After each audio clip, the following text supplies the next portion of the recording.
Misna. Saya ke Pak Jemi. Silakan Pak Jemi. Baik, terima kasih. Dalam konteks ini, kami Asosiasi Petani Kelapa Sawit Indonesia Perjuangan ini juga sudah banyak mendalami terkait kasus konflik lahan antara perusahaan PT Agro Arta Surya dengan beberapa koperasi. Nah, ada koperasi tadi juga disampaikan oleh Pak Misno. Nah, intinya adalah kita memastikan misalnya ada Permentan nomor 26 tahun 2007 itu yang diamanatkan kepada kita, kepada petani dan perusahaan yang wajib untuk membangun kebun plasma. Karena itu juga syarat, kalau tidak punya itu, tidak bisa memenuhi prasyarat itu, maka tidak bisa juga perusahaan juga membangun perusahaan di sana. Karena lahan ini juga perusahaan juga tidak punya lahan karena dia punya berharap ke petani, tanah petani. Nah, sehingga kemudian ada bentuk kerjasama tadi, MOU dan sebagainya yang disepakati dari tahun 2012, 2013, akhirnya di tahun panen misalnya 2016 atau 2017 realisasi atau kerjasama itu MOU itu juga sampai dengan hari ini tidak selesai. Nah, itu salah satu yang menjadi polemik hari ini. Nah, petani juga kita juga sedang mendalami itu, misalnya di tahun 2017 atau 2018 misalnya ada kesepakatan yang ditandatangani oleh pihak perusahaan dan petani. Ada kesepakatan di sana bahwa pihak perusahaan ini akan merealisasikan apa yang disepakati di MOU awal di saat sosialisasi dan sebagainya. Tapi kemudian di 2018 itu juga mentok. Padahal di sana juga ada bupati juga yang menandatangani, mengetahui juga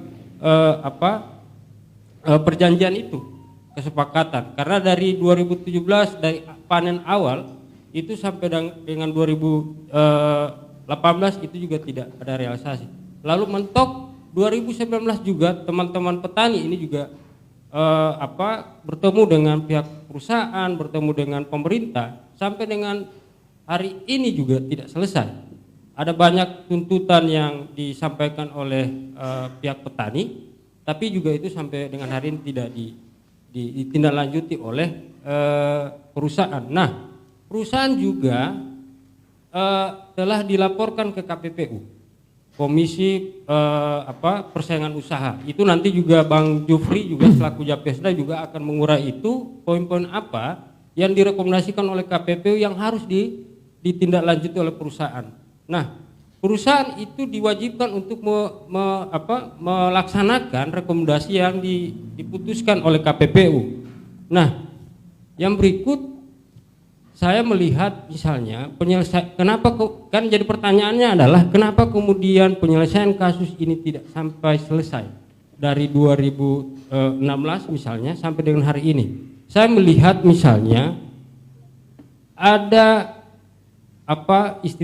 ada semacam saling lempar tanggung jawab antara pemerintah daerah khususnya di Kabupaten Bualemo dan provinsi, dalam hal ini Dinas Pertanian dan Perkebunan. Nah, di satu sisi misalnya Dinas Pertanian Provinsi atau Perkebunan ini kan merasa bahwa ini bukan wewenang misalnya dalam konteks izin, pemberian izin ke perusahaan, sehingga kemudian ini diserahkan ke kabupaten karena kabupaten yang mengeluarkan izin perusahaan. Bupati lah yang kemudian menandatangani sehingga kemudian PT Agro Arta Surya itu ada di Kabupaten Bualemo. Nah, ada banyak asumsi liar yang itu berkembang bahwa PT Agro Arta Surya ini baru dugaan-dugaan dan ini juga asumsi yang sedang berkembang bahwa sebenarnya PT Agro Arta Surya itu tidak serius membangun kebun baik inti maupun plasma masyarakat. Karena ketika kita coba diskusikan itu ternyata misalnya ada dugaan bahwa perusahaan ini hanya memanfaatkan lahan untuk kepentingan kredit begitu ke bank agar kemudian mereka bisa bangun pabrik. Nah, dari 2017, 2018, 2019 ini kan juga ada perlawanan dari petani sehingga kemudian kekecewaan-kekecewaan ini juga disalurkan lewat misalnya pembakaran lahan. Ada sekian hektar, itu juga saya dapat informasi dari Pak Amir juga dari kawan-kawan, ada sekitar 4 sampai 3.000 hektar lahan itu juga dibakar oleh petani karena kekecewaan-kekecewaan tadi. Ada banyak janji-janji disampaikan dan disepakati dituangkan dalam surat keputusan misalnya, ini tidak direalisasi oleh pihak perusahaan. Kan juga penting juga dilihat ada apa ini ketika misalnya di satu sisi ada pemerintah daerah, di satu sisi juga ada pemerintah provinsi. Kan ini juga penting untuk dilihat ada apa kemudian masalah ini terus dibiarkan dan semacam ada lempar tanggung jawab antara provinsi dan kabupaten. Nah ini juga penting untuk kita pertanyakan di forum ini karena bagi kami adalah pihak perusahaan penting untuk transparan karena ini juga keberlangsungan investasi di daerah. Bagi kami juga bukan berarti asosiasi petani sawit ini menolak perusahaan hadir di Gorontalo, tapi memastikan perusahaan juga melaksanakan kewajibannya misalnya dalam realisasi yang sudah di MOU-kan oleh petani. Nah itu juga menjadi masalah dan ini masalah ini tidak bisa diselesaikan karena memang itu tadi pemerintah di satu sisi diamanatkan dalam undang-undang untuk misalnya dalam pengawasan permentan, apakah kemudian pengawasan terkait permentan itu juga dilaksanakan oleh pemerintah daerah? Saya juga penting untuk dijelaskan oleh pemerintah daerah di sini ada Dinas Pertanian dan Perkebunan. Saya juga miris kalau kemudian Pak Misnu menyampaikan bahwa sawit ini adalah pendapatan terbesar dari negara ini. Ini juga penting untuk ditanyakan hari ini. Apakah kemudian misalnya pemerintah daerah maupun provinsi ini mendapatkan pajak dari perusahaan-perusahaan yang ada di Gorontalo, perusahaan khususnya perusahaan sawit. Karena di sini ada satu pabrik, selebihnya itu ada perusahaan yang hanya membangun kebun, misalnya di Puwato, Kabupaten dan Bualemo. Nah, yang dipastikan adalah apakah kemudian pemerintah provinsi, pemerintah kabupaten itu punya data tentang berapa jumlah produksi yang dihasilkan oleh PT Agro Arta Surya setiap bulan.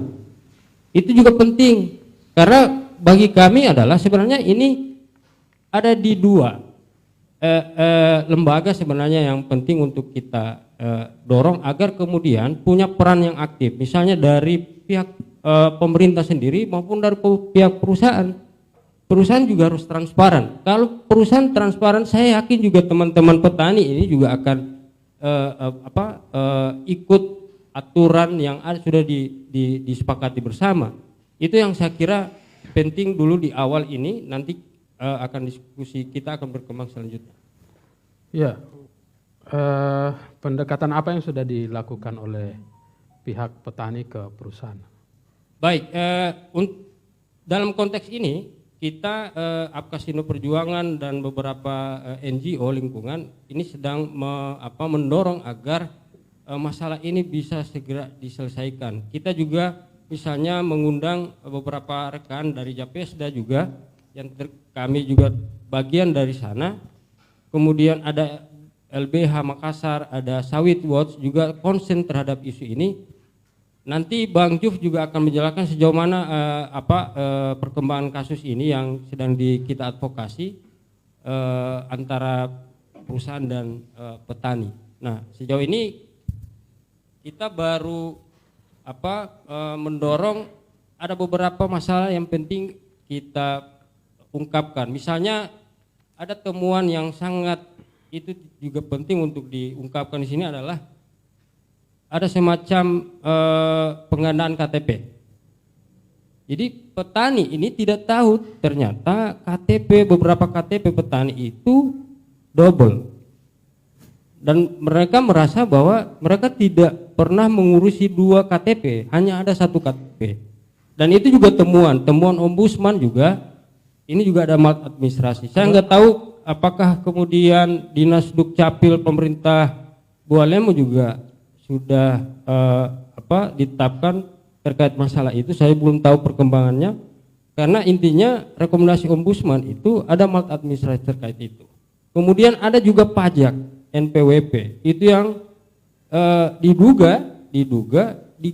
dibuat sendiri entah oleh pihak perusahaan atau pihak dalam hal ini pemerintah yang punya kepentingan di konflik ini. Saya nggak tahu itu, tapi pada intinya kita mendorong transparansi perusahaan di sini. Kalau perusahaan punya transparan dan pemerintah punya peran aktif juga untuk menyelesaikan masalah ini, saya pikir ini masalah ini sudah selesai dari tahun kemarin. Tapi saya lihat pemerintah itu tidak serius. Pemerintah tidak serius dalam menyelesaikan masalah ini. Kalau serius, sudah selesai ini Pak. Sudah selesai. Saya yakin sudah selesai. Karena apa? Kalau Pemda Bualemo itu tegas, misalnya kemudian menekan dalam tanda kutip menekan, memberikan arahan dan sebagainya ke perusahaan, maka ini akan selesai. Kami dan teman-teman itu yakin ini segera selesai kalau kemudian peran aktif pemerintah itu dikuatkan. Itu Pak. Baik, KTP yang digandakan itu berapa banyak? Kalau nggak salah sekitar 17 ya. 17 ya. 17 KTP yang KTP itu dan juga NPWP. ada NPWP juga.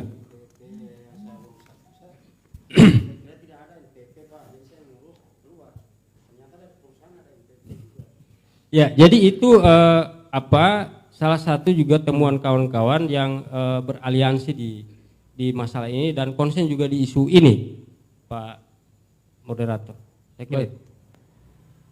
Ya, itu tanpa sepengetahuan Bapak. Orang lain justru berusaha bikin 2 KTP, tidak bisa-bisa.